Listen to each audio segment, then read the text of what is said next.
السلام علیکم کے اس کے ناول پہ آپ سب کو ویلکم۔ ایک خوبصورت ناول پیش کر رہے ہیں جس کا نام ہے ہم معتبر ٹھہرے۔ ناول کی رائٹر ہیں مریم۔ چلیے چلتے ہیں ناول کی جانب۔ السلام علیکم۔ دھوپ اور گرمی کی حدت سے تپتا ہوا چہرہ لیے وہ پسینے سے بحال اندر آئی تو اے سی کی کولنگ نے دل و دماغ میں جیسے ایک دم سکون بھر دیا۔ بیگ کندھے سے اتار کر اس نے خود کو بستر پر گرایا ہی تھا جب چھوٹی نے کمرے میں داخل ہو کر سلام کیا اور ساتھ ہی اسکواش کا جگ گلاس ٹرے سمیت ٹیبل پر رکھ دیا۔ علیزے اٹھ کر بیٹھ گئی۔ تم آج اکیڈمی نہیں گئی؟ اور یہ رضیہ کدھر ہے جو تم کام کرتی پھر رہی ہو؟ ورشے کو پڑھائی کے اوقات میں کچھ اور کرتے دیکھ کر وہ ہمیشہ ہی یوں کھار کھاتی تھی۔ رجو کچن میں ہے، بٹلر چھٹی پہ تھا اس لیے کھانا بھی اسی بیچاری کو بنانا پڑا۔ میں اس کی ہیلپ کر رہی تھی کہ آپ کو آتے دیکھ کر اسکواش بنا کر لے آئی۔ بٹلر کہاں دفع ہو گیا ہے؟ ہر تیسرے دن چھٹی کی سوچتی ہے اسے۔ جھک کر جوتے اتارتے وہ برہم نظر آنے لگی۔ اس کا بیٹا بیمار ہے جو ہاسپٹلائز کرنا پڑا، اتنی پریشانی کے عالم میں گیا ہے، ورشے نے آہستگی سے کہا، مگر اس کے تیز و تن لہجے نے اسے ناگواری بخشی ہے۔ یہ اس کی سبھی چہرے پر موجود خفیف سرخی نے بتلا دیا تھا، مگر علیزے خاطر میں لانے والی کہاں تھی؟ وہ تو ورشے کی اس بات سے بھی متفق نہیں تھی کہ ملازم بھی عزت کے قابل ہوتے ہیں۔ وہ ملازموں کو ہمیشہ کم تر درجے کی مخلوق سمجھتی تھی، جبھی ان کے لیے اس کا لہجہ و انداز کسی قدر حد تک آمیز ہوا کرتا تھا۔ میں نے پوچھا تھا تم پہ کون سی افتاد آ پڑی کہ کالج چھوڑ کر چلی آئیں؟ رجو کا ہاتھ بٹانے اور بانے آج گاڑی پھر نہیں بھیجی، پبلک ٹرانسپورٹ میں خوار ہوتی ہوئی آئی ہوں۔ جوتے یہاں وہاں پھینک کر اب وہ ایک کے بعد دوسرا گلاس اسکواش کا خالی کر چکی تھی، مگر دماغ کی گرمی ہنوز تھی۔ بھا مما کے ساتھ گئے ہیں، سیما بھابھی کی طرف پروپوزل لے کر۔ ورشے کی اطلاع نے اس کی پیشانی لاتعداد شکنوں سے بھر دی۔ اس نے ہونٹ بھینچے تھے اور کتنی دیر جیسے خود پہ ضبط کرتی رہی۔ بھائی یعنی اسد ان 4 بہنوں کا اکلوتا بھائی تھا۔ 4 سال قبل MBA کی ڈگری لینے کے بعد اس نے والد مرحوم کا بزنس سنبھالا تھا جسے 6 سال سے مینیجر چلا رہا تھا۔ اکرم صاحب کی وفات 6 سال پہلے ہارٹ اٹیک میں ہوئی تھی۔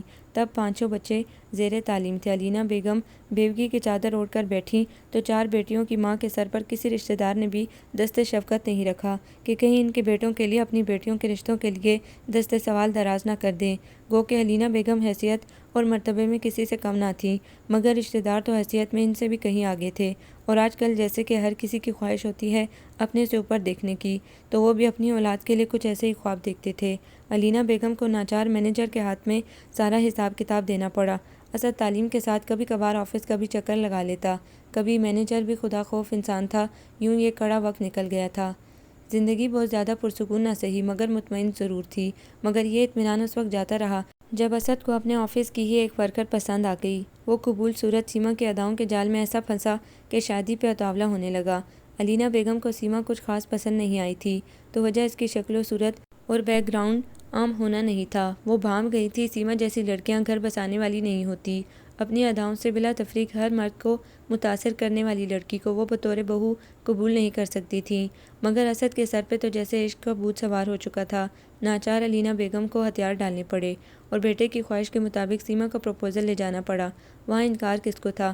پہلی مرتبہ میں ہی ہاں کر دی گئی، مگر اعصاب شکن مرحلہ تب شروع ہوا جب رشتہ طے ہونے کے بعد انہوں نے اپنی کڑی شرط سامنے رکھی، جسے سن کر علینا بیگم طیش میں آ گئیں۔ وہ ہرگز بھی وٹا سٹا نہیں کرنا چاہتی تھیں، بدلے کی شادی تو وہ اپنے ہم پلہ لوگوں میں نہ کرتی، یہاں تو سوال ہی پیدا نہیں ہوتا تھا۔ جب ہی انہوں نے صاف انکار کر دیا تو ادھر سیما کے گھر والوں نے اسے اپنی توہین سے تعبیر کیا اور خود بھی رشتہ دینے سے انکار کر دیا۔ صورتحال گمبھیر ہو کر رہ گئی۔ اسد ہر صورت سیما کو اپنانے کا خواہش مند تھا اور یوں پاگل ہو رہا تھا جیسے اس کے بغیر سچ مچ مر جائے گا۔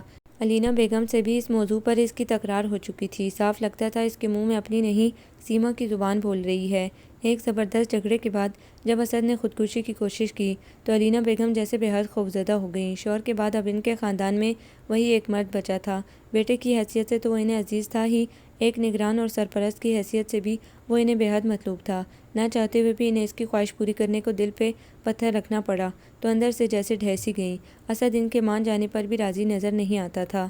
اچھا فیصلہ ہے آپ کا، ورنہ میرا تو کچھ نہیں بگڑنا تھا، نقصان آپ کو اٹھانا پڑتا۔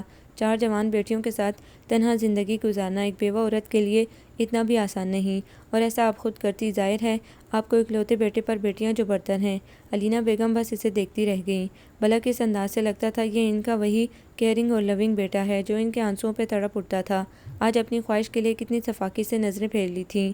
4 بیٹیاں ہیں آپ کی، چاروں میں سے کسی ایک کو بھی بیٹے کی خواہش کے لیے ذرا سا کمپرومائز پہ آمادہ نہیں کر سکتی تو میں کیسے یقین کر لوں کہ آپ کو مجھ سے بھی محبت ہوگی؟ وہ بے حد بدگمان تھا۔ یہ بدگمانی کیسے اور کہاں سے اس کے اندر بھری تھی وہ جانتی تھی۔ کتنی آسانی سے وہ لفظ قربانی کو کمپرومائز کہہ رہا تھا۔ ایسے لوگوں کے ہاں بیٹی دینے کا مطلب گویا اپنے ہاتھوں بیٹی کو کنویں میں دھکیلنا تھا، مگر وہ سمجھتا تب تھا نا، حالات و واقعات اور رشتے ہمیشہ انسان کو بے بس کرتے ہیں۔ وہ بھی بے بس ہو گئی تھی۔ ان کے آنسو دیکھ کر وہ چڑ گیا۔ اتنا گیا گزرا بھی نہیں ہے ان کا لڑکا، پڑھا لکھا ہے، گورنمنٹ ادارے میں اعلیٰ پوسٹ پر ہے، شکل و صورت بھی اچھی ہے، اور کیا چاہیے؟ کچھ نہیں چاہیے بیٹے، بس آپ انہیں اپنا عندیہ دے دو۔ ایسے کیسے عندیہ دے دوں؟ آپ کو میرے ساتھ چلنا ہوگا، اپنی رضامندی دینی ہوگی سب کے سامنے۔ اور علینا بیگم ٹھنڈا سانس بھر کے رہ گئی۔ ان کے پاس اسد کی یہ بات ماننے کے سوا کوئی چارہ نہیں تھا۔ آ گئیں آپ؟ علینا بیگم کے انتظار میں وہ لاؤنج میں بیٹھی تھی اور ان کے اقدام پر شدید ناراض تھی۔ ورشے بیٹے، رجو سے کہو مجھے پانی پلائے۔ چادر اتار کر صوفے پہ گرنے کے انداز میں بیٹھتی وہ شکل سے ہی تھکی ماندی لگ رہی تھی۔ ورشے رجو کو پکارنے کے بجائے خود اٹھ کر باہر نکل گئی۔ کیوں گئی تھی آپ وہاں مما؟ ان کی خاموشی اسے خار بن کر چبھی تھی۔ انہوں نے خالی گلاس ورشے کو تھمایا۔ وہ حقیقتاً خائف تھی۔ بیٹے کچھ کام مجبوراً کیے جاتے ہیں، اسد کو کھونے کا حوصلہ ہے ہم میں، تو کیا آپ ان کی شرط مان لیں گی؟ وہ بونجتی رہ گئی۔ میں مان چکی ہوں، میرے پاس اور کوئی راستہ نہیں بچا تھا۔ سر جھکاتے ہوئے انہوں نے گویا اس کے سر پہ پہاڑ توڑا تھا۔ وہ تو جیسے سناٹوں کی زد پہ آ گئی تھی، حق تک سی انہیں تکنے لگی۔ کس کے لیے تجویز کیا ہے آپ نے مقتل؟ میرے یا ورشے کے لیے؟ شدت ضبط نے اس کی رنگت ایک دم سرخ کر دی تھی۔ وہ لوگ تمہارے لیے کہہ رہے ہیں۔ علینا بیگم نظریں چرائے مجرمانہ انداز میں بولی تو علیزے کے وجود میں جیسے کسی نے بالا اتار دیا تھا۔ اور آپ مان گئیں؟ اس کے باوجود کہ سکندر مجھ سے شادی کا خواہاں ہے؟ اس نے سرسراتی آواز میں اپنے تایا زاد کا حوالہ دیا جو اس کو بہت پسند کرتا تھا۔ فاروق بھائی کبھی نہیں مانیں گے، تم بھی جانتی ہو۔ علینا بیگم کا انداز ہارا ہوا تھا۔ تو اس کا مطلب آپ میرے ساتھ یہ کریں گی؟ وہ ششدر تھی۔ مجھے اندازہ ہے بیٹے کہ آپ کے ساتھ زیادتی ہو رہی ہے، مگر اسد؟ آپ کو صرف اسد بھائی کے جذبات اور احساسات کی فکر ہے، میری نہیں۔ کیا میں آپ کی اولاد نہیں ہوں؟ اپنی بات مکمل کیے بنا ہی وہ رو پڑی اور یوں ہی روتے ہوئے اٹھ کر لاؤنج سے نکل گئی۔ علینا بیگم ساکت بیٹھی رہیں۔ آج یونیورسٹی مت جاؤ بیٹے، سیما کے گھر والے آ رہے ہیں آج کھانے پہ۔ وہ یونیورسٹی کے لیے تیار ہو کر آئی تو علینا بیگم نے دبے ہوئے انداز میں کہا، مگر اسے تو جیسے آگ لگ گئی۔ تو سیما کے گھر والوں سے میرا کیا تعلق کہ میں ان کے اعزاز میں گھر بیٹھ جاؤں؟ اس کے بلند لہجے میں گستاخی اور بدتمیزی کا بہت واضح عنصر تھا۔ علینا بیگم خائف سی ہو کر رہ گئیں۔ تمہیں بتایا تو تھا کہ میں نے ہاں کر دی ہے، وہ لوگ آج تمہاری رسم کرنے آئیں گے۔ کچھ دیر بعد خود کو سنبھال کر انہوں نے جیسے بلی تھیلے سے نکالی اور علیزے کے سر پہ آسمان ٹوٹ پڑا۔ وٹ؟ وہ چیخی۔ مجھ سے پوچھے بغیر آپ نے یہ سب کر لیا؟ مما میں کوئی بھیڑ بکری نہیں، اس کے لہجے میں سام کی پھنکار تھی۔ علینا بیگم سر جھکائے بیٹھی رہیں۔ ضبط کی کوشش میں ان کا چہرہ سرخ ہو رہا تھا۔ ورشے تو ان کے آنسو دیکھ کر مضطرب ہو گئی۔ بجو پلیز کنٹرول یور سیلف۔ ورشے کے ٹوکنے پر علیزے نے کھا جانے والی نظروں سے اسے دیکھا۔ شٹ اپ، یہ تمہارا نہیں میرا معاملہ ہے، تم خاموش بیٹھی رہو۔ آئی ایم سوری بجو، یہ صرف آپ کا نہیں مما کا بھی معاملہ ہے، پلیز سمجھیں۔ وہ آپ اور بھا کے درمیان کس طرح پھنسی ہوئی ہیں، احساس ہے آپ کو؟ انہیں صرف بھا عزیز ہیں، اور میں بتا رہی ہوں میرا بھا کی خاطر بھیڑ چڑھنے کا کوئی ارادہ نہیں ہے۔ بھا جو کرنا چاہتے ہیں کر لیں، خودکشی کی دھمکی دینا اور خودکشی کر لینا دونوں الگ باتیں ہیں، جبکہ حقیقت میں دنیا اور خواہشات سے دستبردار ہو جانا بالکل الگ بات ہے۔ میں سب جانتی ہوں یہ سارے اسباق کس کے پڑھائے ہوئے ہیں، وہ صرف ہمیں بلیک میل کر رہے ہیں۔ آپ اثر نہ لیں، کچھ نہیں ہوگا، ڈونٹ وری۔ مشورے سے نواز کر وہ چلتی بنی۔ علینا بیگم کی آنکھوں سے گرنے والے آنسوں میں شدت آ گئی تو ورشے نے اٹھ کر انہیں ساتھ لگا لیا۔ آپ پریشان نہ ہو مما، سب ٹھیک ہو جائے گا۔ کچھ ٹھیک نہیں ہوگا بیٹے، کچھ ٹھیک نہیں ہوگا۔ اسد کو میرا کچھ احساس ہے، نہ شاید علیزے کو۔ یہ دونوں مجھے ٹارچر کر رہے ہیں۔ میں ماں ہوں، مجھے دونوں عزیز ہیں، مگر یہ سمجھتے نہیں میں کس کا ساتھ دوں۔ وہ مرنے کی دھمکی دیتا ہے، یہ راضی نہیں۔ علیزہ اگر مان جائے تو اس کی زندگی میں پھر بھی بہتری لائی جا سکتی ہے۔ لڑکے سے ملی ہوں میں، اپنی فیملی سے بالکل مختلف لگا ہے مجھے، سوبر اور باوقار۔ ہم اس کا لائف سٹائل چینج کر دیں تو؟ وہ تھک کر چپ ہو گئیں۔ ورشے ان کا سر تھپکتی رہی تھی۔ تم اسے سمجھانا بیٹے، وہ مان جائے۔ اسد نے تو کوئی راستہ کھلا چھوڑا ہی نہیں ہے۔ کچھ دیر بعد وہ پھر بولیں تو آواز آنسوؤں کی نمی سے بھیگی ہوئی تھی۔ ورشے نے آہستگی سے ڈھارس کے انداز میں ان کے ہاتھ پہ اپنا ہاتھ رکھ دیا۔ یہ چائے لیں بجو، وہ سمیہ اور اریبہ پر برس رہی تھی جو ٹی وی کے آگے بیٹھی تھی۔ پڑھائی فراموش کر کے ٹی وی دیکھنا علیزے کے نزدیک ناقابل معافی جرم تھا، جبھی دونوں کٹہرے میں تھیں۔ جب ورشا نے مداخلت کر کے گویا ان کی جان بخشی کی اپنی سی کوشش کی۔ تم دونوں جاؤ یہاں سے۔ ورشا نے سہمی ہوئی سمیہ اور اریبہ کو وہاں سے ہٹانا چاہا تو علیزے نے کھا جانے والی نظروں سے انہیں گھورا۔ وہ دونوں مزید سہم گئی۔ اوفو بجو، جانے دے انہیں فی الحال، مجھے آپ سے کچھ بات کرنی ہے، ورشا نے عاجز ہو کر کہا تو وہ قدرے چونکی۔ کیا بات؟ اس کا جیسے ماتھا ٹھنکا تھا۔ ورشا نے پہلے دونوں کو وہاں سے بھیجا، پھر اس کی سمت متوجہ ہوئی۔ کیا سوچا ہے آپ نے؟ کس بارے میں؟ اس کی تیوریاں چڑھنے لگیں۔ عمر دراز صاحب کے بارے میں۔ ورشا کا لہجہ خفیف سی مسکراہٹ سمیٹ لایا تو اس کے تیور بگڑنے لگے۔ کون عمر دراز صاحب؟ بجو، سیما بھابی کے بھائی، جن کا پروپوزل آیا ہے آپ کے لیے۔ اس کے تجاہل عارفانہ پہ بھی ورشا نے تحمل سے جواب دیا تو وہ باقاعدہ سے گھورنے لگی۔ میں کیوں سوچنے لگی کسی ارے گرے کے لیے۔ اس درجے نخوت زدہ جواب پہ ورشا کچھ بے بس نظر آئی۔ بجو، آپ کو مما کی پریشانی اور اضطراب کا اندازہ ہے، وہ راتوں کو سو نہیں پا رہی ہیں۔ اس کے عاجز ہو کر کہنے پر علیزہ ایک جھٹکے سے اٹھ کر کھڑی ہوئی۔ تو میں نے اڑائی ہیں ان کی نیندیں۔ مت بھولو کہ ان کے لاڈلے سپوت ہیں اس کی وجہ۔ تو بجو، پریشانی تو سانجی ہے نا، اس کا کوئی حل بھی تو نکلنا چاہیے۔ یعنی تم چاہتی ہو میں سیکریفائز کروں؟ آئی ایم سوری ورشا، میں اپنی زندگی برباد نہیں کر سکتی۔ وہ ایک دم سرد نظر آنے لگی۔ اس کے لہجے میں کسی قسم کی کوئی گنجائش نہ پا کر بھی ورشا نے جیسے اس کی منت شروع کی۔ بجو پلیز ذرا تسلی سے سوچیں، عمر دراز بھائی ایسے گئے گزرے بھی نہیں ہیں، اچھی خاصی پرسنالٹی ہے۔ ریئلی بجو، آپ ہرگز گھاٹے میں نہیں رہیں گی، مما کہہ رہی ہیں وہ فائنینشلی بھی سپورٹ کریں گی۔ اور just shut up Varsha, shut up. اگر مما کو یہ سیکریفائز کرانا ہے یا داماد کے نام پہ کوئی کاٹ کا الو پیسے سے خریدنا ہے تو وہ میری بجائے تم سے کانٹیکٹ کریں، کیونکہ میں نہ بے غیرت ہوں نہ بے حس۔ وہ غصے کی زیادتی سے بولنے پہ آئی تو رکنے کا نام نہیں لیا، یہاں تک کہ اسے ورشا کا دھواں ہوتا چہرہ بھی نظر نہیں آ رہا تھا۔ وہ غصے میں لال ببوکتا چہرے لیے ورشا کے کمرے میں آئی تھی۔ ایک دھماکے سے دروازہ بند ہونے کی آواز پہ ورشا، جو کسی کتاب کے مطالعے میں مہو تھی، چونک کر متوجہ ہوئی۔ تمہارا دماغ ٹھیک ہے؟ وہ اس کے سر پہ پہنچ کر گرائی۔ الحمدللہ، آپ کیوں پوچھ رہی ہیں؟ ورشا کے سکون اور اطمینان میں ہرگز فرق نہیں آیا تھا۔ میں تمہارا سر پھاڑ دوں گی ورشا، اپنے الفاظ واپس لو۔ ورشا کی مسکراہٹ نے گویا جلتی پر تیل کا کام کیا۔ کون سے الفاظ؟ ورشا نے بے نیازی سے بھوؤں کو اچکایا۔ یہی کہ تم عمر دراز سے شادی کرو گی، میں تمہیں یہ بےہودہ قدم نہیں اٹھانے دوں گی۔ وہ سلگھی۔ اس میں بےہودگی کیا ہے؟ شادی تو ایک دن ہونا تھی نا، ذرا جلدی صحیح۔ ورشا ایک دم سنجیدہ نظر آنے لگی۔ علیزہ نے دانت کھچکھچائے۔ تم میری ضد میں کر رہی ہو نا یہ سب کچھ؟ ایسی بات نہیں ہے بجو۔ پھر کیوں کر رہی ہو؟ وہ جیسے روانسی ہونے لگی۔ ہماری فیملی اس وقت سخت کرائسس سے گزر رہی ہے، مما بہت ٹینس ہیں، اس مسئلے کا یہی حل ہے بجو۔ یعنی تم یہ قربانی دو گی؟ اس کا لہجہ طنزیہ ہو گیا۔ میری سوچ آپ سے مختلف ہے بجو، میں یہ مما کی محبت میں کروں گی۔ آپ سمجھ لیں، میں انہیں یوں پریشان نہیں دیکھ سکتی۔ پھر آپ نے صحیح کہا تھا، آپ ہی کیوں، میں کیوں نہیں؟ وہ ذرا سا ہنسی۔ اپنی عمر دیکھی ہے تم نے؟ وہ جو ہونٹ بھینجے اس کی بات سن رہی تھی، کس قدر درستی سے بولی۔ 19 سال کی ہوں، شادی کے لیے ٹھیک ہے۔ ورشا کی اطمینان میں ذرا فرق نہیں آیا تو وہ جھنجھلانے لگی۔ اس کی عمر دیکھی ہے؟ کم از کم بھی 30-32 کا ہوگا۔ اتنا زیادہ فرق تو نہیں ہے بجو، چلتا ہے۔ ورشا کے جواب نے اس کی آنکھوں کی جلن بڑھا دی۔ وہ ایک دم رخ پھیر گئی۔ میں تمہیں ایسا کرنے نہیں دوں گی ورشا، تم ابھی بچی ہو، تم اس امتحان سے نہیں گزر سکتی۔ وہ بولی تو اس کی آواز بھیگ رہی تھی۔ بجو، ہمیں مما کو بھی تو تنہا نہیں چھوڑنا پریشانی میں۔ پاپا کے بعد مما کو کھونے کا حوصلہ نہیں مجھ میں، اور جتنا ٹینس کر رکھا ہے نا بھانے نے، جتنا پریشرائز کیا ہوا ہے، مجھے لگ رہا ہے اگر اس مسئلے کا حل نہ نکلا تو مما کو لازماً کچھ ہو جائے گا۔ بجو بھا کو پرواہ نہیں ہے، شاید اس لیے کہ لڑکے فطرتاً کچھ سخت دل اور بے حس ہوتے ہیں، مگر ایک بیٹی کو یہ زیب نہیں دیتا کہ وہ ماں کی پریشانی سے خود کو دانستہ الگ کر لے۔ میں ایسا نہیں کر سکی بجو۔ وہ اس سے لپٹ کر سسک اٹھی، گو کہ اس نے اپنی بات کی تھی، اپنا حوالہ دیا تھا، مگر علیزہ کو لگا دانستگی میں اس نے علیزہ کو جھنجھوڑا ہے۔ وہ ایک دم سن کھڑی رہ گئی۔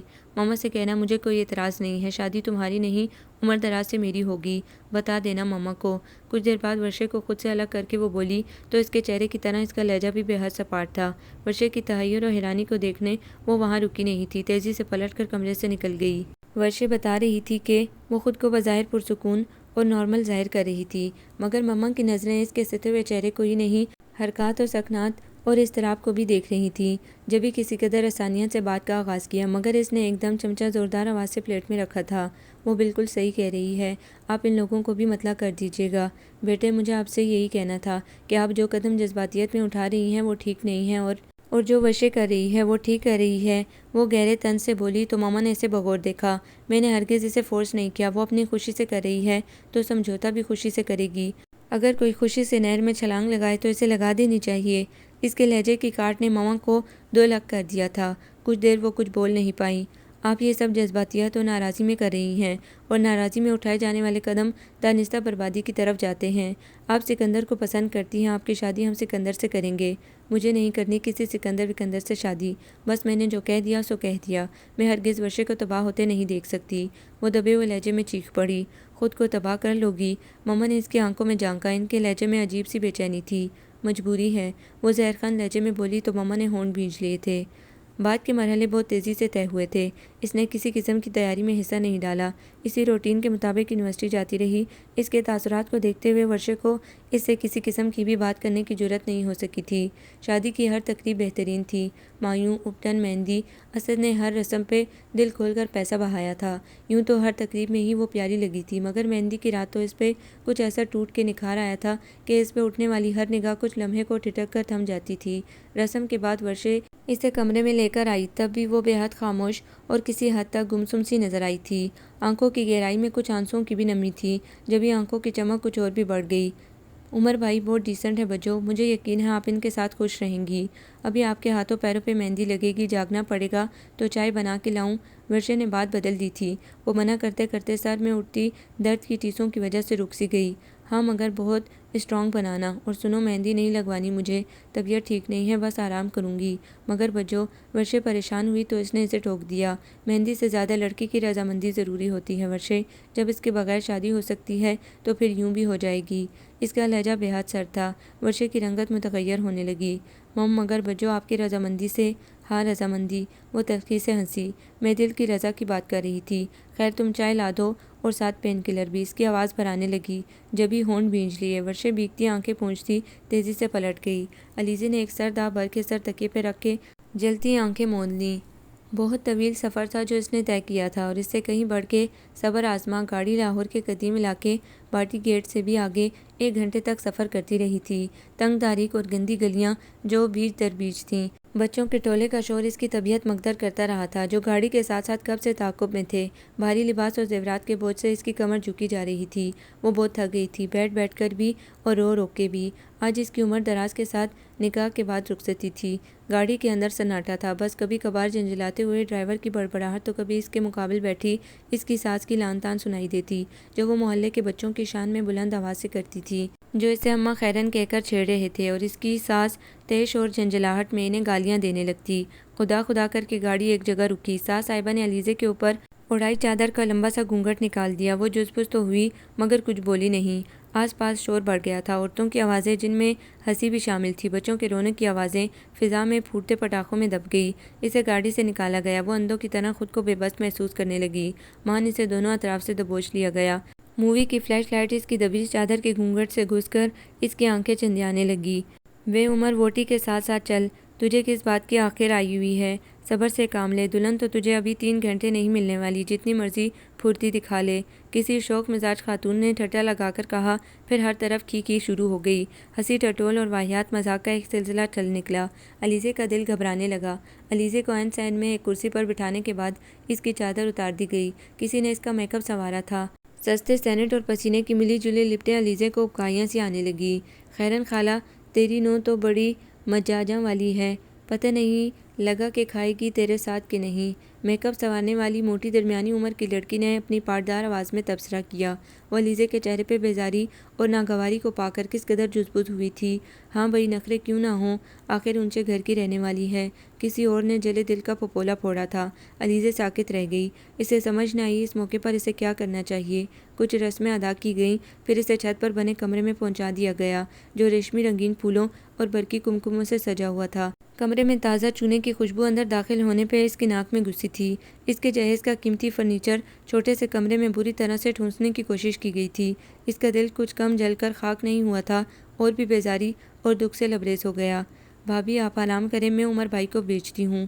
ویسے کچھ کھانا پینا ہے تو مجھے ابھی بتا دیں، ورنہ مہمانوں نے سب چڑھ کر جانا ہے۔ اس کی چھوٹی نند جو اسے سہارا دے کر یہاں لائی تھی، کچھ عجلت میں بولی تو علیزے نے فلفور سر کو نفی میں ہلا دیا۔ بیڈ پر ٹک کر اس نے بے دلی سے اپنے لباس فاقرہ پہ نگاہ کی۔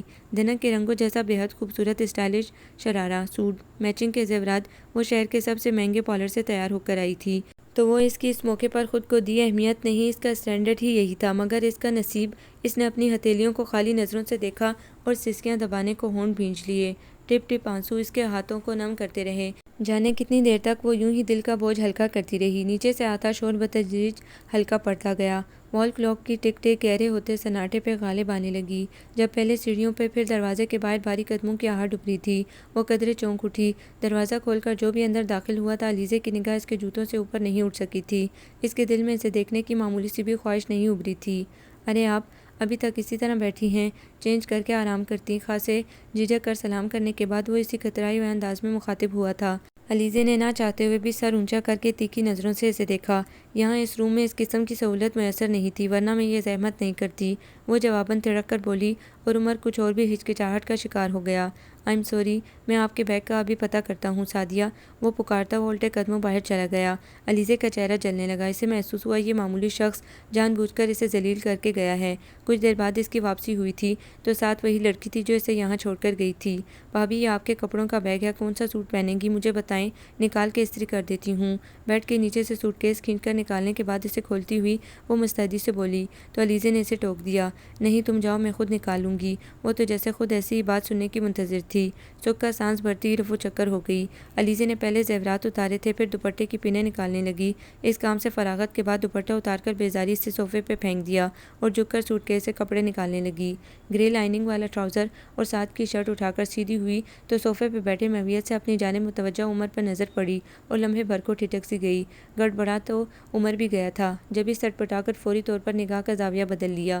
علیزے نے سر جھٹکا اور کپڑے لیے واش روم میں جا گھسی۔ چینج کرنے کے بعد وہ باہر آئی تو عمر سگریٹ کے دھوئیں کے مرحولے بناتا کھڑکی کے آگے کھڑا تھا۔ علیزے اسے نظر انداز کرتی آگے بڑھ کر بستر پر بیٹھ گئی اور جوڑے میں بندھے بالوں کو کھول کر دراز ہونے سے قبل چادر کا ایک سرا اپنے اوپر کھینچ لیا۔ اسی وقت عمر پلٹا تھا اور وہ جو کروٹ بدل رہی تھی ارادہ ملتوی کر کے اسے تکنے لگی۔ آپ کو گرمی تو نہیں لگ رہی؟ میرا مطلب ہے یہاں آپ کے گھر کے جیسے سہولیات تو نہیں ہیں؟ علیزے نے کچھ بیزاری اور اکتاہٹ آمیز نظروں سے اس کنفیوز آدمی کو دیکھا۔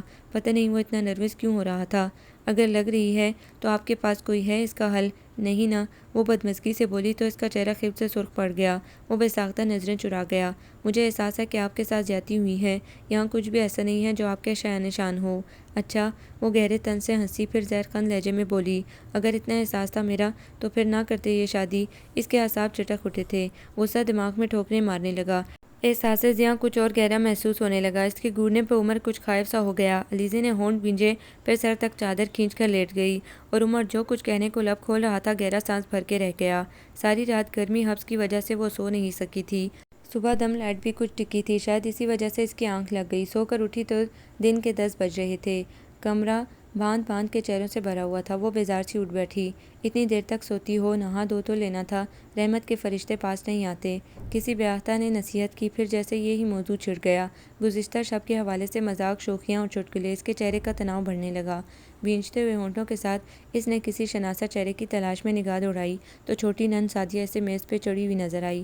ہاں جی بھابھی۔ اس کی نگاہوں کا مرکوز خود کو پا کر وہ بڑی مدبر بنی نزدیک آئی۔ مجھے بات لینا ہے، میرے لیے کپڑے نکال دو۔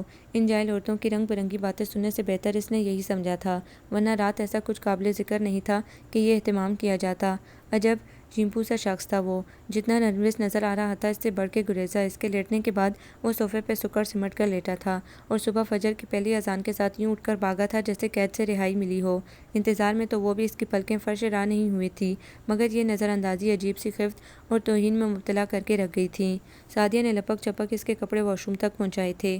ولیمے کی تقریب کے لیے وہ خود گھر میں تیار ہوئی تھی، پارلر لے جانے کی زحمت کسی نے گوارا نہ کی۔ تقریب کا اہتمام گھر کے باہر ٹینٹ لگا کر کیا گیا تھا۔ محلے کی اور رشتہ دار عورتوں نے اسے سلامیاں دی تھی، کھانا کھایا اور چلو جی تقریب کا اختتام ہو گیا۔ وہ صحن کے ایک کونے میں صوفے پہ بٹھائی گئی تھی، وہیں بیٹھی اپنی قسمت میں شاکی ہوتی رہی۔ کھانا اختتامی مراحل پہ تھا جب اسد، سیما کے ساتھ ماما اور ورشا آئی تھیں۔ عمر جو کام میں مصروف ادھر ادھر پھر رہا تھا لمحے بھر کو سلام دعا کرنے ان کے پاس ٹھہرا، پھر اسد اور سیما کے آگے پیچھے پھرنے لگا۔ مما اور ورشے گمسم سی اس کے ساتھ صوفے پہ بیٹھی رہیں۔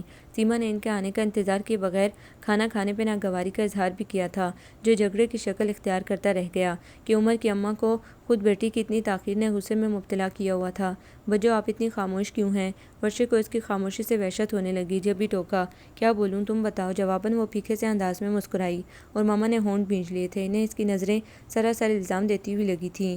جس بیٹے کی خاطر انہوں نے بیٹی کو اس اقدام پہ مجبور کیا تھا، اس نے آ کر بہن کے سر پہ ہاتھ رکھنے یا احوال پوچھنے کی بھی ضرورت محسوس نہیں کی تھی، بس بیوی کے پیچھے دم ہلاتا پھر رہا تھا۔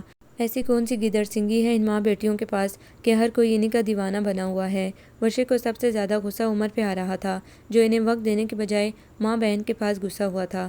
بیٹے، عمر کا رویہ آپ کے ساتھ کیسا ہے؟ مما نے مضطرب ہو کر اس سے سوال کیا تھا، اور اس کے چہرے پہ تلخی پھیل گئی تھی۔ کیا اب اس سوال کی گنجائش باقی بچی ہے مما؟ ہونے دے جو جیسا ہو رہا ہے۔ اماں کہہ رہی ہیں آپ آ کر دوسرے کمرے میں کھانا کھا لیں۔ سعدیہ نے آ کر مما کو مخاطب کیا تو مما سوالیہ نظروں سے اسے دیکھنے لگی۔ تم نے کھایا علیزے؟ مجھے بھوک نہیں ہے، ویسے بھی میں اب آرام کرنا چاہوں گی، تھک گئی ہوں۔ اس کی بے اعتنائی کے مظاہرے پہ مما خاموش کی خاموش رہ گئیں۔ صحن میں اب اکا دکا مہمان تھے، زیادہ تر کمروں میں گھسے واپسی کی تیاری میں تھے۔ علیزے اٹھ کر سیڑھیوں کی جانب بڑھ گئی، وہ واقعی بہت تھک گئی تھی۔ کیوں لے کر جانا چاہ رہے ہو تم اسے اپنے ساتھ؟ اس کا سر درد سے پھٹ رہا تھا۔ چائے بنانے کے خیال سے وہ سیڑھیاں اتر کر نیچے آئی تو کمرے سے آتی اماں کو غصیلی آواز پہ ٹھٹک سی گئی۔ اب پتہ نہیں وہ کس سے جھگڑا کر رہی تھیں۔ بیوی ہے وہ میری، لے جا سکتا ہوں اماں، یہاں وہ اکیلی کیا کرے گی؟ عمر کی مدھم مگر خائف آواز نے اس کے اٹھتے قدم زمین میں گاڑ دیے۔ کل اس کی چھٹیاں ختم ہو رہی تھیں اور اسے واپس ڈیوٹی پہ جانا تھا۔ یہ بات تو علیزے کے بھی علم میں تھی کہ وہ کسی اور شہر میں جاب کرتا ہے، مگر وہ اسے ساتھ لے جانے پہ کیوں اپنی اماں سے لڑ رہا تھا، جبکہ اس کے خیال میں اس نے عمر کو ایسی کوئی آس نہیں دلائی تھی کہ وہ ایسا کوئی ایکشن لیتا، بلکہ وہ تو اسے مخاطب ہی نہیں کرتی تھی۔ حالانکہ سیما کے ولیمے کے دن کی بدتمیزی اور جھگڑے پہ عمر نے اس سے سیما کی طرف سے خود معذرت کی تھی۔ اکیلی کیوں؟ ہم سب کو مرا ہوا سمجھ لیا تم نے، یا پھر ماں بہنوں پر اعتماد نہیں رہا؟ اماں کو بے حد برا لگا تھا جب اسے اچھی خاصی سنا دی تھی۔ ایسی کوئی بات نہیں ہے اماں، آپ غلط مطلب نہ لیں۔ وہ عاجز سا ہو کر وضاحت دینے لگا۔ پھر کیسی بات ہے تم بتا دو۔ حد ہوتی ہے عمر، شادی ہوتے ہی تمہارے تو رنگ ڈھنگ ہی بدل گئے۔ ایسی بھی حور پری نہیں ہے وہ کہ تم اب اسے گھر چھوڑ کر کام پہ بھی نہ جا سکو۔ سیما کا انداز تانے دینے والا تھا۔ علیزہ اسی وقت گویا اس کی آمد سے آگاہ ہوئی تھی۔ عجیب بات کر رہی ہیں آپا، میں اسے ساتھ کیوں نہیں لے جا سکتا؟ آپ بھی تو اسد بھائی کے ساتھ ہنی مون پر باہر جا رہی ہیں نا، میرے اسے اپنے ساتھ رکھنے پہ آپ کو کیا اعتراض ہے؟ عمر کی جھنجھلائی ہوئی آواز سنائی دی۔ علیزہ کو عجب سے احساس نے گھیر لیا۔ کتنی مرتبہ منع کروں کہ آپا کہنا چھوڑ دے، اور اماں دیکھ رہی ہیں اس کے رنگ ڈھنگ، شادی کے بعد کیسے آنکھیں پھیر لیں۔ یہ وہی ہے نا جسے ہمارے سامنے آنکھ اٹھانے کی ہمت نہیں تھی۔ ساری اس گنی مسنی کی پڑھائی ہوئی پٹیاں ہیں۔ سیما نے پہلے اسے جھاڑا تھا، پھر جیسے اماں سے شکایت کرنے لگی، پھر بیٹی کی ہمدردی میں اماں بھی اس کے ساتھ شامل ہو کر عمر کو لتاڑنے لگی۔ عمر کی وقفے سے مگر منمناتی ہوئی آواز آئی تھی۔ وہ بیزار سی ہو کر واپس پلٹ گئی۔ ان چند دنوں میں وہ یہ اندازہ تو بخوبی لگا چکی تھی کہ عمر کی گھر میں حیثیت کتنی ثانوی تھی، کس بات پہ جھگڑا ہو رہا تھا اماں سے۔ کچھ دیر بعد وہ اوپر کمرے میں آیا تو علیزہ نے کڑے لہجے میں استفسار کیا تھا۔ وہ چونک سا گیا۔ کچھ نہیں، بس مجھے ساتھ لے جانا چاہتے ہیں۔ وہ اٹھ کر اس کے نزدیک آ گئی۔ عمر نے ایک نظر اسے دیکھا، پھر خیب سے سر کو اس بات میں ہلایا۔ کیوں؟ مجھ سے پوچھے بغیر اس بات پہ الجھنے کی کیا ضرورت تھی؟ اس کے روکھے انداز پہ عمر کی آنکھوں میں تحیر امڑ آیا۔ آپ نہیں جانا چاہتی میرے ساتھ؟ بالکل نہیں، میرا فائنل ایئر ہے سو مجھے اپنی تعلیم مکمل کرنی ہے۔ اس نے خشک لہجے میں گویا اطلاع دی۔ میں مائگریٹ کروا لوں گا آپ کا۔ عمر کی بات پہ علیزہ کے اعصاب کو جھٹکا لگا۔ اس نے پوری آنکھیں کھول کر حیرت سے اسے دیکھا۔ اتنا تردد کرنے کی کوئی وجہ بھی ہونی چاہیے، جبکہ آپ کی ماں بہن کے شک اور بیان کے مطابق نہ میرے حسن کا جادو آپ کے سر چڑھا ہے، نہ آپ نے مجھے کوئی بوٹی سنگائی ہے کہ ہم ایک دوسرے کے بغیر نہ رہ سکیں۔ اس کے آتشین لہجے میں گہرے طنز کی کاٹ تھی۔ عمر ایک دم شرمندہ نظر آنے لگا۔ میرا خیال تھا یہاں آپ اماں اور سیما آپا کے ساتھ ریلیکس نہیں کر پائیں گی، بس میں آپ کو اس ٹینشن سے بچانے کے لیے ساتھ لے جانا چاہتا تھا۔ وہ اسی شرمندگی میں گرا وضاحت پیش کرنے لگا تو علیزہ کی آنکھیں سلگ اٹھیں۔ مجھے تمہارے اس احسان کی ضرورت نہیں ہے، اگر اتنی مجھ سے ہمدردی تھی تو یہ شادی نہ کرتے میرے ساتھ۔ وہ اتنی تلخی اتنی درستی سے بولی تھی کہ عمر ایک دم ہونٹ بھینچ گیا۔ اس کے چہرے پر لہراتے تاریک سائے کو علیزہ نے نہیں دیکھا۔ وہ ایک جھٹکے سے پلٹ کر کمرے سے نکل گئی۔ بکلاوے سے واپسی پر وہ بیگ میں اپنی کتابیں وغیرہ بھر کے لے آئی تھی۔ جس دن عمر سہوال گیا، اس سے اگلے دن علیزہ بھی یونیورسٹی جانے کو تیار ہو گئی۔ اسے بیگ اور فولڈر کے ساتھ سیڑھیاں اتر کر نیچے آتے دیکھ کر اماں کو جیسے جھٹکا لگا تھا۔ ان کی تو گویا آنکھیں پھٹی رہ گئیں۔ کدھر کی تیاری ہے بیگم صاحبہ؟ ان کا لہجہ مخصوص جہالت اور طنزیہ کاٹ لیے تھا جو ان کی پہچان بن چکا تھا۔ یونیورسٹی جا رہی ہوں، وہ ناگواری کے باوجود اختصار سے بولی۔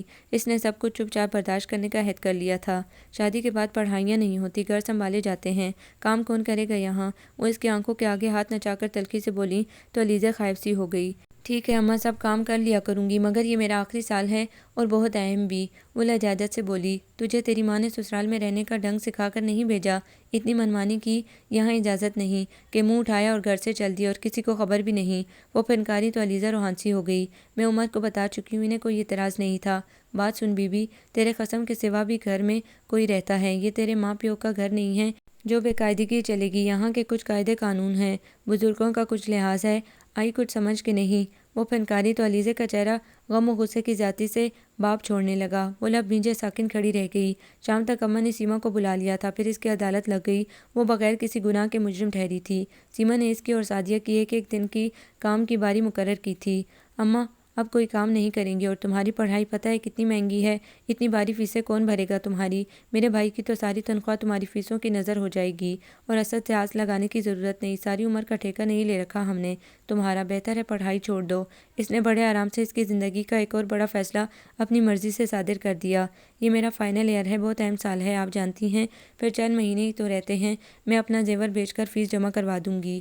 تمام تر غصے اور نفرت کے باوجود اس نے اپنا لہجہ سخت نہیں ہونے دیا۔ وہ جان گئی تھی جن لوگوں کے درمیان وہ پھنسی تھی اسے ہرانا بہت آسان تھا ان کے لیے، جبکہ وہ ضد یا اکڑ میں آ کر اپنا کیریئر تباہ نہیں کرنا چاہتی تھی۔ جب بھی مقصد نکالنے کو لجاجت سے بات کی تھی، یعنی بدنام کرو کہ میرے بھائی اور ماں کو، سیما نے تیوریاں چڑھا لی تھی۔ نہیں، کس کو کیا پتہ چلے گا، میں نہیں بتاؤں گی، وہ عاجز ہوئی تھی۔ ٹھیک ہے، مگر اپنے حصے کا کام تم خود کرو گی، پڑھائی اور تھکن کا بہانہ بنا کر کام سے جی چرانے کی ضرورت نہیں۔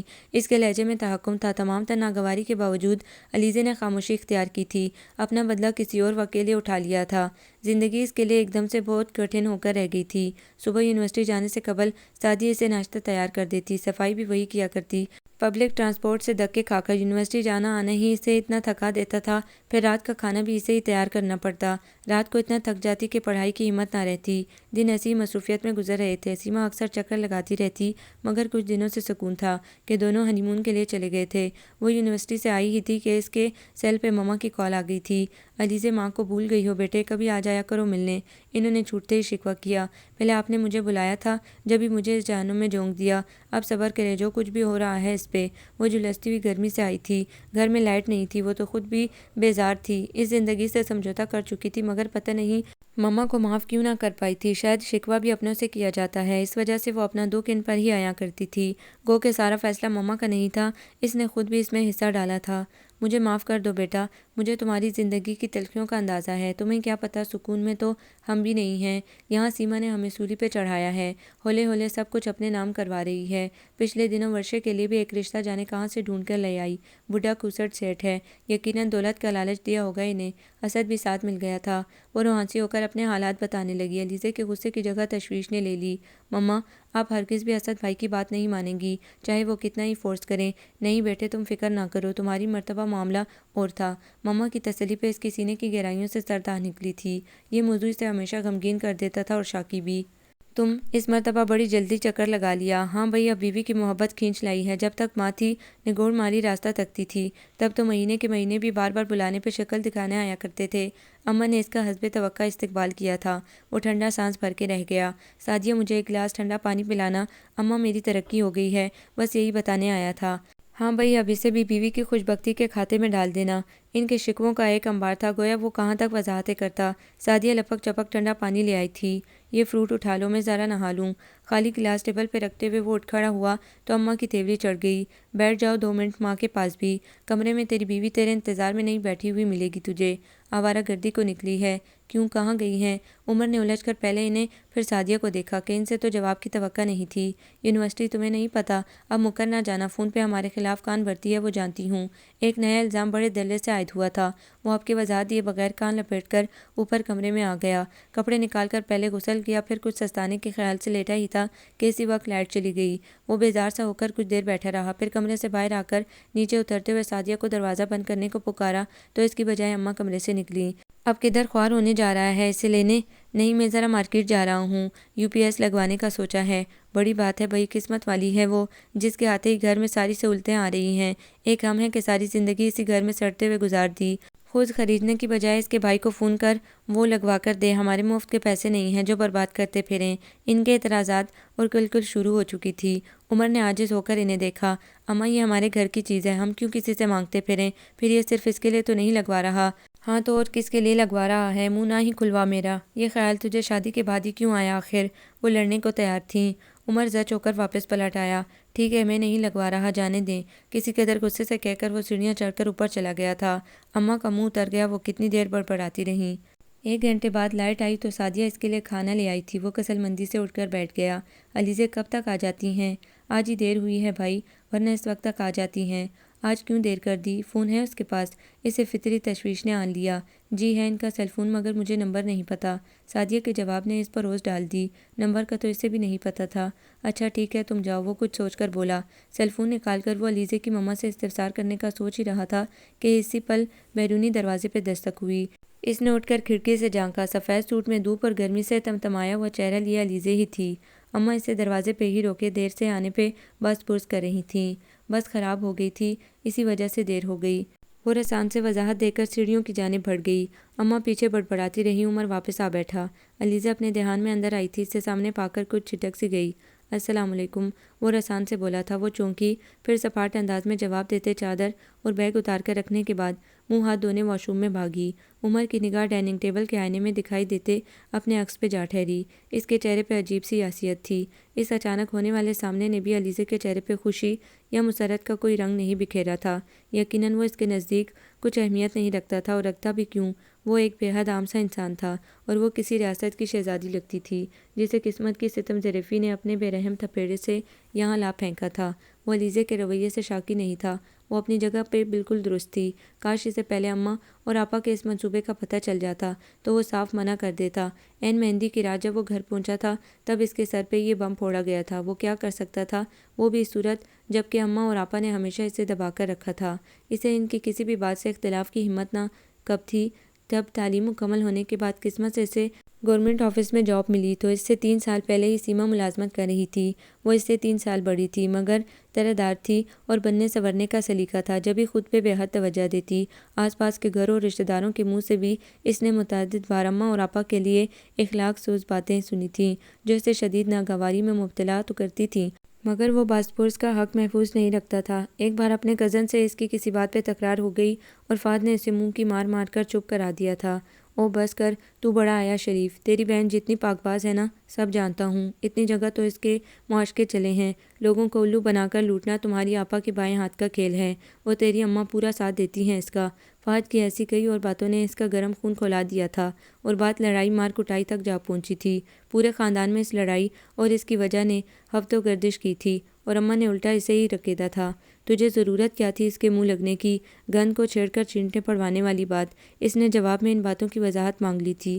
بس پھر تو اماں اور سیما نے جو لتے لیے اس کے، اسے جان چھڑانی مشکل ہو گئی۔ وہ کبھی ان باتوں کا یقین نہ کرتا اگر وہ خود سیما کو 2-3 بار بہترین گاڑی میں ہر مرتبہ کسی نئے چہرے کے ساتھ نہ دیکھ لیتا۔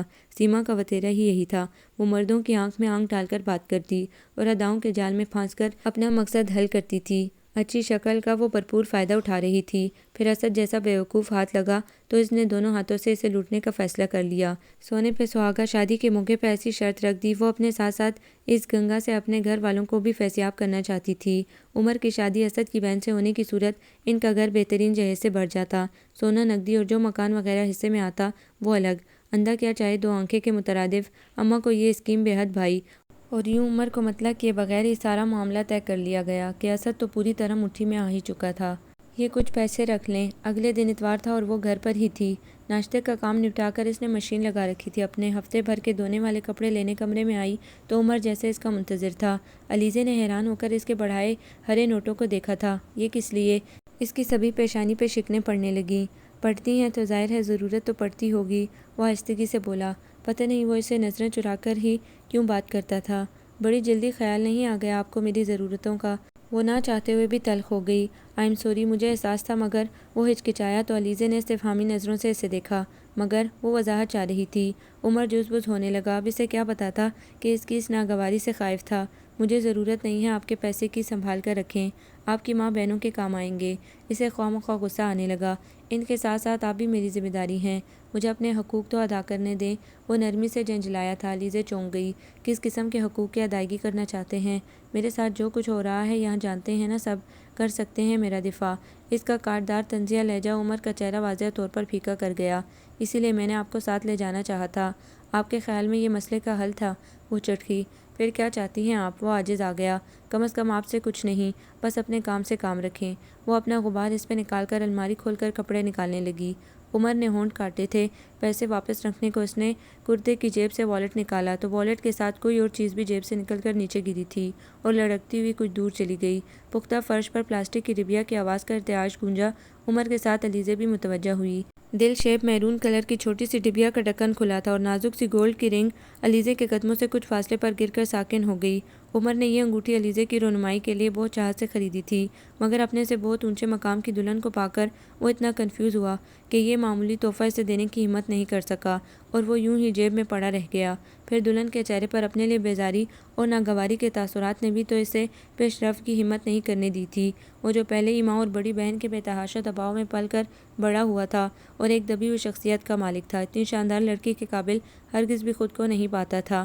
جب بھی ان کا تعلق ایک کشیدگی اور تناؤ کا شکار ہو کر رہ گیا۔ علیزہ نے انگوٹھی سے نگاہ ہٹا کر عمر دراز کو دیکھا۔ وہ ہونٹ بھینجے کچھ مضطرب سا لگا۔ مان وہ جھکا اور انگوٹھی کے ساتھ ڈبیا اٹھا کر انگوٹھی کو بند کیا اور والیٹ کے ساتھ ڈبیا بھی ڈریسنگ کا دراز کھول کر بے دلی سے اس میں پھینکی اور خود پلٹ کر باہر نکل گیا۔ اس کے چلے جانے کے بہت دیر بعد بھی علیزہ بہت دیر تک اسی پوزیشن میں کھڑی رہی۔ اس کے ہونٹ بھینجے ہوئے تھے اور چہرہ جانے کس جذبے کے تحت سرخ ہو رہا تھا۔ اس نے ہیئر برش اٹھانے کو ڈریسنگ ٹیبل کی دراز کھینچی تو نگاہ انگوٹھی کی ڈبیا کے ساتھ پڑے ہرے نوٹوں پر جم کر رہ گئی۔ عمر دراز پیسے اور رنگ وہیں چھوڑ گیا تھا۔ دانستہ یا بھول کر وہ سمجھ نہ سکی۔ کچھ دیر ساکن سی بیٹھی رہی، پھر جانے کس جذبے کے تحت رنگ کیس اٹھا کر کھولا۔ سرخ دہکتے نگینے سے مزین بے حد نفیس ڈیزائن کی نازک سی انگوٹھی جگر جگر کر رہی تھی۔ اس نے احتیاط سے نکالی اور بائیں ہاتھ کی تیسری انگلی میں پہن لی۔ کچھ ڈھیلی تھی مگر اس کے گداز دودھیا ہاتھ میں بے حد جچی تھی۔ کل جانے سے قبل وہ مارکیٹ سے اسپیشل اس کے لیے شاپنگ کر کے لایا تھا۔ 3-4 موسم کی مناسبت سے خوشنما رنگوں کے سوٹ اور ساتھ میں 2 نازک سے سینڈلوں کی جوڑیاں۔ اس نے شاپنگ بیگ لا کر اس کے پاس بیڈ پہ رکھا تو وہ نوٹس بنانے میں مہو تھی۔ چونک کر متوجہ ہوئی۔ یہ آپ کے لیے ہے، رکھ لیں پلیز۔ کیا ہے یہ؟ وہ حیران ہوئی۔ کھول کر دیکھ لے۔ عمر دراز صوفے پہ بیٹھ کر جھک کر جوتے کھول رہا تھا۔ علیزہ نے شاپر الٹ دیا۔ اس زحمت کی کیا ضرورت تھی؟ وہ ایک دم بے حد سنجیدہ نظر آنے لگی۔ پھر کیا کرتا؟ پیسے آپ نے لیے نہیں تھے؟ وہ مدھم سا بولا تو علیزہ نے پہلی بار بہت دھیان سے اسے دیکھا تھا۔ اپنے گھر کے اصولوں کو میری خاطر توڑ کر کیوں ذلیل ہوتے ہیں؟ اس نے کچھ دیر قبل ہی اماں کے چیخنے کی آوازیں سنی تھی جس میں وہ عمر کو زن مریدی کے طعنے دے رہی تھی۔ تب وہ معاملہ نہیں سمجھی تھی مگر اب بخوبی اندازہ ہو رہا تھا کہ انہیں عمر دراز کا یہ اقدام پسند نہیں آیا تھا۔ یقیناً مجبوری ہے، میں نہیں چاہتا جتنی دیر آپ یہاں ہیں کسی قسم کی پریشانی سے دوچار ہوں۔ وہ جوتے اتار چکا تھا۔ تھکے ہوئے انداز میں کنپٹیاں دباتا ہوا بولا تو علیزہ خفیف سا چونکی۔ میں کہیں جا رہی ہوں کیا؟ میں جانتا ہوں آپ ہمیشہ یہاں نہیں رہیں گی۔ یہ گھر اور یہاں کی کوئی بھی چیز آپ کے شایان نشان نہیں ہے۔ آپ کی واپسی کے سارے راستے میں کھلے رکھنا چاہتا ہوں۔ آپ کا ہر فیصلہ مجھے دل سے قبول ہوگا۔ جس طرح سے میری یا آپ کی فیملی نے آپ کو مجبور کیا، میں آپ پر کوئی جبری فیصلہ مسلط نہیں کروں گا۔ اس کے ایک دم دہک اٹھنے والے چہرے پہ نگاہ ڈالے بغیر وہ سرت سے اٹھ کر وہاں سے چلا گیا۔ پھر دانستہ وہ علیزہ کے سامنے نہیں آیا۔ رات جب وہ سوئی تب وہ کمرے میں آیا تھا اور اس کے اٹھنے سے پہلے سائیوال کے لیے روانہ ہو گیا۔ دروازے پہ کھٹکا پا کر وہ جو انگوٹھی پہ نگاہ جمائے ماحول سے کٹ گئی تھی ایک دم چونکی اور گھبرا کر ہاتھ جلدی سے پشت پہ چھپا لیا۔ سعدیہ نے اس کے گڑبڑانے کو حیران ہو کر دیکھا تھا، پھر بولی تھی، بھابی لائیں اپنے وہ سوٹ مجھے دے دیں، میں سلائی کر دیتی ہوں۔ کون سے؟ وہ بیزاری سے بولی۔ جو کل بھائی آپ کے لیے لائے ہیں۔ میں سلائی سینٹر جاتی ہوں نا، نئی ڈیزائننگ کی سلائی کراؤں گی، وہ جوش سے کہہ رہی تھی۔ علیزہ نے نخوت سے سر جھٹک دیا۔ مجھے نہیں سلوانے۔ کیوں بھابی؟ میں نے اپنے اور اماں کے بھی سلائی کرنے ہیں۔ بھائی ہمارے لیے بھی لائے تھے نا؟ وہ اماں اور سیما سے یکسر مختلف مزاج رکھتی تھی، معصومیت سے بتا رہی تھی۔ بس ابھی مجھے ضرورت نہیں ہے سعدیہ، تم جاؤ۔ اس نے جان چھڑائی تھی۔ سعدیہ بے دلی سے مڑی۔ سنو سعدیہ، تم سلائی سینٹر کیوں جاتی ہو؟ پڑھائی چھوڑ دی کیا؟ جی بھابی، بس انٹر کیا، پڑھائی میں دل نہیں لگتا تھا۔ سپلی آئی تھی انگلش میں تو اماں نے اٹھا لیا، پڑھائی سے اور سلائی سینٹر ڈال دیا۔ اب تو مجھے 2 سال ہو گئے ہیں سلائی سیکھتے، ایکسپرٹ ہو گئی ہوں۔ اپنے کپڑے سی کر آپ کو دکھاؤں گی، اگر پسند آ جائیں تو سلوا لیجیے گا۔ تم پڑھائی دوبارہ سٹارٹ کیوں نہیں کرتی سعدیہ؟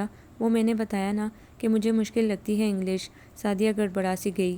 میں تمہیں ہیلپ کر دیا کروں گی، ڈونٹ وری۔ اگلے مہینے ایگزامز ہو رہے ہیں سیکنڈ ایئر کے، تم کلیئر کر کے پھر کالج میں ایڈمیشن لے لینا، ٹھیک ہے؟ جی جی، سعدیہ نے گھبرا کر کہا اور پلٹ کر بھاگ گئی۔ علیزہ آہستگی سے مسکرا دی۔ وہ اماں کو بتا کر ماما کی طرف چلی آئی۔ کچھ دنوں میں اس کے ایگزام شروع ہو جانے تھے، پھر نکلنا مشکل ہو جاتا۔ اسد اور سیما ابھی تک واپس نہیں آئے تھے، ان کا ٹور کچھ اور طویل ہو گیا تھا۔ بزنس ایک بار پھر مینیجر کے رحم و کرم پہ تھا اور ماما اسد کی اس لاپرواہی پر پریشان ہونے اور کڑنے کے سوا کچھ نہیں کر پا رہی تھیں۔ آپ ورشے کے لیے کوئی مناسب رشتہ دے کر اس کی بھی شادی کر دیں ماما۔ ان کی تمام شکایتوں اور پریشانیوں کا اس کے پاس یہی مناسب حل تھا۔ کوشش تو کر رہی ہوں بیٹا، مگر اچھے رشتے اتنی آسانی سے تھوڑی ملتے ہیں۔ خیر چھوڑو ان باتوں کو، یہ بتاؤ عمر کا رویہ تمہارے ساتھ کیسا ہے؟ یہ وہ سوال تھا جو ہمیشہ اس کے ہونٹوں پر کفل ڈال دیتا تھا۔ رات کو جب وہ سونے کے لیے اپنے کمرے میں آئی تو جانے کیوں اس کی آنکھیں اپنی قسمت کے اس چکر پہ بھیگنے لگیں۔ بہت دیر تک وہ بستر پہ کروٹیں بدلتی رہی۔ اے سی کی کولنگ اور نرم گداز بیڈ، پرسکون ماحول، مگر اسے نیند نہیں آ رہی تھی۔ اب وہ شاید ان سہولتوں اور ٹاٹ کی عادی نہیں رہی تھی۔ یہ بھی ایک مذاق ہی تھا۔ اسے ہنسی آ گئی جب اس سیل فون کی بیپ پہ وہ چونکی۔ کسی انجان نمبر سے کال تھی۔ اس نے کسی قدر تذبذب سے کال ریسیو کی۔ ڈسٹرب تو نہیں کیا؟ سلام کے بعد وہ بہت رسان سے پوچھ رہا تھا۔ وہ حیرت کی ذاتی سے اٹھ کر بیٹھ گئی۔ میرا نمبر کس سے لیا آپ نے؟ اسد بھائی سے، ایکچولی آپ کی خیریت دریافت کرنا چاہتا تھا۔ اس کے لہجے میں واضح گریز تھا۔ عزیزے نے ٹھنڈا سانس بھرا۔ سعدیہ بتا رہی تھی آپ اسے انگلش کے پیپر کی تیاری کرا رہی ہیں، کیا مجھے ایسا نہیں کرنا چاہیے تھا؟ وہ سرد آواز میں بولی تو وہ گڑبڑا سا گیا۔ ارے نہیں، مجھے تو بہت اچھا لگا، میرے کہنے پر تو وہ کبھی مانی ہی نہ تھی، میں تو آپ کا مشکور ہوں۔ اس کی ضرورت نہیں ہے، اس نے آہستگی سے کہا تو دوسری سمت یکلخت خاموشی چھا گئی۔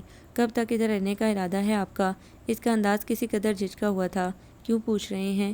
اس نے نروٹھے پن سے کہا تو وہ شاید دوسری جانب مسکرایا تھا۔ مجھے گھر کا چکر لگانا تھا، جب آپ آ جائیں گی تب میں بھی۔ آپ مجھ سے بندے تھوڑی ہیں، آنا ہے تو آ جائیں۔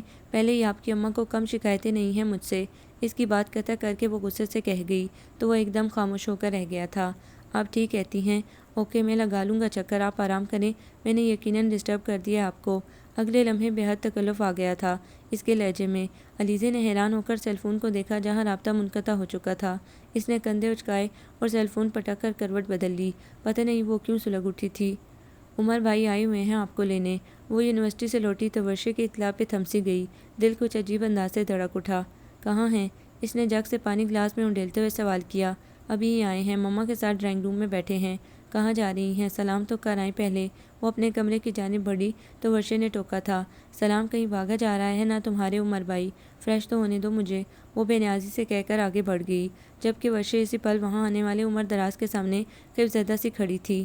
آپ بیٹھیے نا بھائی، بجو ابھی آتی ہیں، وہ مؤدب ہو کر بولی۔ ہاں اچھا ورشے، آپ پلیز اپنی بجو سے کہیں جلدی تیار ہو جائیں، اماں نے بلوایا ہے۔ وہ صوفے پہ ٹکتا ہوا بولا تو ورشے گھبرا گئی۔ لیکن بھائی مما تو کھانا تیار کرا رہی ہیں، کھا کر جائیے گا نا پلیز۔ نہیں گڑیا، کھانے کے لیے معذرت، پھر کبھی صحیح۔ مگر بیٹے اسی وقت مما اندر آئی تھیں۔ آنٹی پلیز میں پھر حاضر ہو جاؤں گا، وہ لجاجت سے بولا تو مما مسکرا دیں۔ اوکے بیٹے، ایز یو وش۔ کچھ دیر بعد مما سے رخصت لے کر علیزہ اس کے ساتھ بائک پہ آ کر بیٹھی تو موڈ کچھ آف تھا، خود عمر دراز بھی خاموش تھا۔ ایسی کون سی افتاد آ گئی تھی اچانک؟ وہ بھڑکی۔ اماں کا حکم تھا، آپ کو پتہ ہے میں آپ کو زحمت دینا مناسب نہیں سمجھتا، جواباً وہ بہت ٹھہرے ہوئے لہجے میں جتلا کر بولا تو علیزہ نے چپ سادھ لی تھی۔ پورا ایک دن ہو گیا تھا بچے کو گھر آئے ہوئے، کیسی بے خبر بیوی ہے، احساس ہی نہیں شوہر اتنے دنوں بعد گھر آیا ہے، آرام سے ماں کے گھر بیٹھی ہے۔ اس نے جیسے ہی گھر میں قدم رکھا اماں کی لان تان شروع ہو گئی۔ وہ ہونٹ بھینجے انہیں سلام کرتی اوپر آ گئی، چادر اتار کر پھینکی، بیگ سائڈ پہ رکھا اور الٹے قدموں کچن میں آ گئی۔ سعدیہ وہیں کھڑی روٹیاں پکا رہی تھی، اسے دیکھ کر پرتپاک انداز میں سلام کیا۔ والسلام، کیا پکا ہے سعدیہ؟ اس نے فریج کھول کر سلاد کے لیے سبزیاں نکالتے ہوئے سوال کیا۔ قورمہ اور چکن پلاؤ، آپ کھانا لگائیں، سب کچھ بس تیار ہے، سعدیہ نے روٹی سینکتے ہوئے کہا۔ وہ سر ہلا کر برتن نکالنے لگی۔ کھانے کے بعد برتن اسی نے دھوئے تھے۔ کچن کا دروازہ بند کر کے وہ باہر آئی تو اماں زور زور سے بول رہی تھیں، ارے نخرے کیوں نہ دکھائے گی، ہر لحاظ سے مکمل شوہر ملا ہے، محبت اور زنمولیدی میں بھی نمبر 1 ہے، دیکھو ذرا بیوی کی خاطر UPS لگوا دیا، پڑھا لکھا اچھے عہدے پر فائز، میرے بیٹے میں کیا کمی تھی، اسے اس جیسی ایک چھوڑ ہزار ملتی، میرے بیٹے جیسا لڑکا تو چراغ لے کر ڈھونڈنے سے نہیں ملتا۔ وہ یہ آخری جملہ ہر آئے گئے کے آگے ضرور بہت فخر سے دہراتی تھیں، مگر آج اسے ہمیشہ کی طرح غصہ آنے کی بجائے ہنسی آ گئی تھی۔ اس میں تو شک نہیں تھا ان کے بیٹے نے UPS اس کی وجہ سے لگوایا تھا اتنی کڑن تو اماں کا حق بنتی تھی۔ علیزہ اسائنمنٹ بنانے میں مصروف تھی۔ جب بھاپ اڑاتا چائے کا مگ اس کے بالکل سامنے رکھ دیا گیا، اس نے چونک کر اسے اٹھایا۔ عمر دراز اس کے سامنے تھا، ہلکی بڑی ہوئی شیو میں اس کی سانولی رنگت کچھ اور بھی سانولی لگ رہی تھی۔ آرمی کٹ ہیئر سٹائل اور نظر کا سلور فریم کا چشمہ اسے سوبر بناتے تھے۔ 6 فٹ سے نکلتا ہوا قد اور مضبوط جسم، وہ اتنا بھی گیا گزرا تو نہیں تھا۔ وہ جانے کیوں اسے دیکھے گئی۔ میں نے سوچا آپ کو اس کی ضرورت ہوگی کہ آپ ہر روز اتنی رات تک ہی پڑھتی ہیں۔ وہ فاصلے پہ ہٹ کر صوفے پر جا بیٹھا۔ علیزہ چونکی۔ نہیں روز تو نہیں، آپ ڈسٹرب ہو رہے ہیں تو لائٹ بند کر دیتی ہوں۔ نہیں آپ بے فکر ہو کر پڑھیں، میرا ویسے بھی آج چھت پہ سونے کا موڈ ہے۔ میں آپ کا بستر۔ وہ اٹھی تھی جب بے اختیار ٹوکتے ہوئے عمر نے اس کا ہاتھ پکڑ لیا، مگر احساس ہونے پہ اگلے لمحے چھوڑ بھی دیا۔ سوری، مگر میرے لیے پلیز تکلفات میں نہ پڑا کریں، مجھے اچھا نہیں لگتا۔ اس سے نظریں ہٹا کر بولا اور اسے گم سم چھوڑ خود باہر نکل گیا۔ علیزہ نے اس کے جانے کے بعد گم سم سی کیفیت میں اپنے ہاتھ کو دیکھا، جہاں اس کی سخت گرفت کا احساس ہلکی سرخی کی صورت رقم تھا، اور لمس کے احساس نے جو شرارے وجود میں بھرے تھے وہ اسے مضطرب کر کے رکھ گئے۔ پھر وہ چاہنے کے باوجود پڑھ نہیں پائی تھی۔ وہ لائٹ آف کر کے سو گئی۔ وہ رات کا ہی کوئی پہر تھا جب اس کی آنکھ کھلی۔ پیاس محسوس کر کے بستر سے اتری تو اندھیرے میں کسی شے سے الجھ کر بری طرح گری تھی۔ گرنے سے تو جو حواس مختل ہوئے سو ہوئے، خود کو کسی وجود سے ٹکرانے اور پھر اس کی باہوں کے اثار میں گر جانے سے اسے دہشت نے جکڑ لیا۔ بے اختیار اس کے حلق سے گھٹی ہوئی سی چیخیں نکلی گئیں۔ مائی گاڈ علیزہ، یہ میں ہوں عمر دراز، پلیز ٹیک اٹ ایزی۔ اسے بری طرح سے جھٹکتے ہوئے وہ کرنٹ کھانے کے انداز میں پیچھے ہٹ رہی تھی کہ اسی اثنا میں آواز پہ وہ جیسے ایک دم ٹھنڈی پڑ گئی۔ عمر اس سے آہستگی سے خود سے الگ کرنے کے بعد اٹھا، پھر سوئچ بورڈ کے نزدیک جا کر لائٹ آن کر دی۔ علیزہ ہنوز وہیں بیڈ اور صوفے کے درمیانی خالی جگہ پہ بیٹھی گہرے سانس لے رہی تھی۔ آئی ایم سوری، میری وجہ سے آپ کو پریشانی ہوئی، ڈر گئی تھیں آپ، وہ وہیں کھڑا کہہ رہا تھا۔ علیزہ نے خود کو سنبھال کر اسے دیکھا۔ ظاہر ہے ڈر گئی تھی، آپ تو چھت پہ گئے تھے نا سونے، پھر یہاں بارش ہو گئی تھی، اسی وجہ سے مجھے اندر آنا پڑا۔ پھر بھی صوفے کی بجائے یہاں سونے کی کیا تک ہے؟ وہ خجل سی ہو کر بکھرے بال سمیٹنے لگی۔ صوفے پہ سویا نہیں جاتا مجھ سے، جب ہی یہاں لیٹا تھا۔ اگین سوری، آپ کو زحمت، آپ اتنے فارمل کیوں ہو رہے ہیں؟ اٹس اوکے، اور بیڈ پہ لیٹ جائیں۔ سوری، مجھے خیال کرنا چاہیے تھا۔ تو آپ کیا یہاں نیچے لیٹیں گی؟ نہیں، یہ مناسب نہیں لگتا۔ وہ متعامل تھا۔ علیزہ نے پلکیں اٹھا کر اسے دھیان سے دیکھا۔ اس کی رنگت پھر سرخ ہو گئی تھی۔ وہ ایک بار پھر اس کی انسلٹ کر چکا تھا۔ شاید وہ ان فاصلوں کو سمیٹنا ہی نہیں چاہتا تھا۔ اس کا جی چاہا وہ اندر کی ساری جلن اس پہ نکال دے، اسے بتائے کہ وہ اس کی بہن کی طرح کا مزاج نہیں رکھتی کہ ایک کے بعد دوسرا مرد بدلتی پھرے، مگر اس طرح تو اسے خود بتانے والی بات تھی کہ وہ اس کی پیش رفت کی منتظر ہے۔ وہ کیوں اس پہ اس کی اہمیت آشکار کرے جبکہ وہ اسے اس کا حق دینے پہ آمادہ نہیں تھا۔ میں خواہ مخواہ نیچے سوؤں گی، آپ کی طرح عالم چنک کی جانشین تھوڑی ہوں کہ صوفے پہ پوری نہ آ سکوں۔ اسے نارمل انداز میں بات کرنے کو باقاعدہ خود پہ جبر کرنا پڑا تھا۔ عمر دراز جیسے ممنون ہو کر رہ گیا۔ کہاں جا رہی ہیں آپ؟ اسے باہر جاتے دیکھ کر وہ چونکا۔ پانی پینے، پیاس کی وجہ سے ہی تو آنکھ کھلی تھی میری۔ رکے میں لے کر آتا ہوں، باہر اب بھی بارش ہو رہی ہے۔ نہیں میں چلی جاؤں گی، مجھے کسی کو اپنے لیے زحمت دینا پسند نہیں ہے، وہ سختی سے کہہ کر دروازہ کھول کر چلی گئی۔ عمر دراز حیران کھڑا تھا۔ پھر بہت سارے دن بہت خاموشی سے گزرتے چلے گئے۔ اس نے سعدیہ کی بہت اچھی تیاری کرائی تھی۔ اس کے ایگزامز کے بعد علیزہ کے اپنے امتحان شروع ہو گئے۔ اسی دوران اسد اور سیما ہنی مون سے واپس آ گئے تھے۔ وہ سب کے لیے تحائف لائے تھے۔ علیزہ کو جو سوٹ پیس اس نے دیا وہ بے حد معمولی سا تھا۔ علیزہ اس کے اپنے لیے کدورت کو جانتی تھی۔ جب ہی کچھ کہے بغیر خاموشی سے سوٹ رکھ لیا۔ اس کے ایگزامز کے دنوں میں بھی عمر دراز نے گھر پہ ایک چکر لگایا تھا۔ جب تک آپ کے ایگزامز ہو رہے ہیں گھر کے کام نہ کریں، آپ کا حرج ہوگا۔ وہ صبح ناشتہ بنا رہی تھی جب عمر نے ماتھے پہ شکنے لیے اسے ٹوکا تھا۔ میرا کوئی حرج نہیں ہوتا، میں عادی ہو گئی ہوں۔ راتوں کو جو اتنی دیر تک جاگتی ہیں نہ جاگا کریں، آپ کی صحت متاثر ہو رہی ہے۔ وہ پتہ نہیں کیوں اس کے لیے اتنا متفکر ہو رہا تھا۔ علیزہ نے زچ ہو کر اسے دیکھا۔ آپ کو میری اتنی فکر کرنے کی ضرورت نہیں ہے۔ کیوں؟ پردیسیوں سے دل لگانے کے خطرناک نتائج سامنے آ سکتے ہیں۔ شاکنگ پنک سوٹ میں ملبوس ملکوتی نقوش اور بے حد سلکی بالوں والی یہ خوبصورت سی لڑکی صبح دم اس کا موڈ ایک دم سے خوشگوار کر کے چلی گئی تھی۔ علیزہ نے چونک کر اسے دیکھا۔ کچن کی سلیب سے ٹکا وہ مسکرا کر اسے دیکھ رہا تھا۔ اس کے حلق تک کڑواہٹ کھل گئی۔ اگر آپ مجھے اس گھر سے نکالنے پہ کمر بستہ ہیں پھر تو ظاہر ہے پردیسی ہی ہوں میں۔ اس کی جانب سے رخ پھیر کر وہ جتنی سنجیدگی اور خفگی سے بولی تھی۔ عمر دراز اسی حساب سے سٹ پٹایا۔ سوری، آپ شاید ہرٹ ہوئیں، میں تو مذاق کر رہا تھا۔ اس کی وضاحت پہ علیزہ نے ٹھنڈا سانس بھر لیا۔ وہ سمجھنے سے قاصر تھی کہ مذاق والی بات کون سی تھی، گھر سے نکالنے والی یا دل لگانے والی۔ دن بہت سست روی سے گزرے تھے، مگر پھر بھی جیسے بہت وقت بیت گیا تھا۔ موسم بدلا، گرمیاں رخصت ہوئیں اور سردیاں شروع ہونے کو تھیں۔ عمر دراز کی وہی روٹین تھی۔ اب تو علیزے بھی اماں کی لان تان جھڑکیوں اور سیما کی سازشوں کی جیسے عادی ہو گئی تھی۔ علیزے نے سعدیہ کا 3rd ایئر میں ایڈمیشن کرا دیا تھا۔ وہ باقاعدگی سے کالج جاتی، ٹیوشن اسے علیزے ہی دیتی تھی۔ اس جیسی پڑھائی کی چور لڑکی پہ اسے خاصی زیادہ محنت کرنی پڑ رہی تھی۔ پھر ایک اور دھماکہ ہوا۔ سیما کا کسی بات پہ اثر سے بھرپور جھگڑا ہوا اور وہ ناراضی میں گھر چھوڑ کر واپس آ گئی۔ جھگڑے کی نوعیت کا کسی کو بھی پتہ نہیں چلا تھا۔ دونوں کسی کو کچھ بتانے پہ راضی نہیں تھے اور نہ ایک دوسرے کی شکل دیکھنے کے روادار تھے۔ دونوں گھرانے بھرپور ٹینشن کا شکار ہو کر رہ گئے تھے۔ سب سے زیادہ عتاب علیزے پہ ٹوٹا تھا۔ اماں اور سیما علیزے کو ہر صورت گھر سے نکالنے کے در پہ ہو گئی تھیں۔ وہی وٹے سٹے کی شادیوں والی روایتی سی نفرت، یعنی اگر ایک فریق کی غلطی ہے تو دوسرے سے لازمی وہی فیصلہ کرانا ہوتا ہے۔ علیزے اس جبری فیصلے پہ احتجاج بلند کیے بغیر نہیں رہ سکی تھی۔ میں مما کے گھر نہیں جاؤں گی۔ کیوں نہیں جائیں گی؟ جب میری بیٹی میکے کی دہلیز پر آ کر بیٹھ سکتی ہے تو بھی جائے گی، چل۔ اماں نے اسے زور سے دھکیلا تھا۔ وہ لڑکھڑائی مگر خود کو سنبھال لیا تھا۔ آپ کی بیٹی کا جھگڑا ہوا ہے اماں، میرا آپ سے کبھی جھگڑا نہیں ہوا۔ تم مجھے تانے دے رہی ہو۔ اگر جھگڑا نہیں بھی ہوا تو بی پھر بھی یہ سزا تو تمہیں بھگتنا پڑے گی۔ وٹے سٹے میں اسی طرح ہوتا ہے۔ سیما آنکھیں نکال کر گھٹائی تھی۔ علیزے خوف سے سرد پڑنے لگی۔ وہ مزید کچھ نہیں بولی اور اپنے کمرے میں آ کر مقید ہو گئی۔ نیچے سیما اور اماں نے ایک طوفان مچا کر رکھا تھا۔ اس کا دل جانے کیا کیا سوچ کر گھبرانے لگا۔ کچھ نہ سوجا تو مما کو فون کر لیا تھا۔ مما، یہ لوگ مجھے گھر سے نکال رہے ہیں، پلیز کچھ کریں۔ میں کیا کر سکتی ہوں بیٹے، ہم تو گویا کٹ پتلیاں ہیں جن کی ڈوریاں ان سفاک لوگوں کے ہاتھوں میں ہیں۔ مما خود بے حد دکھی تھیں، فون پہ ہی رونے لگیں۔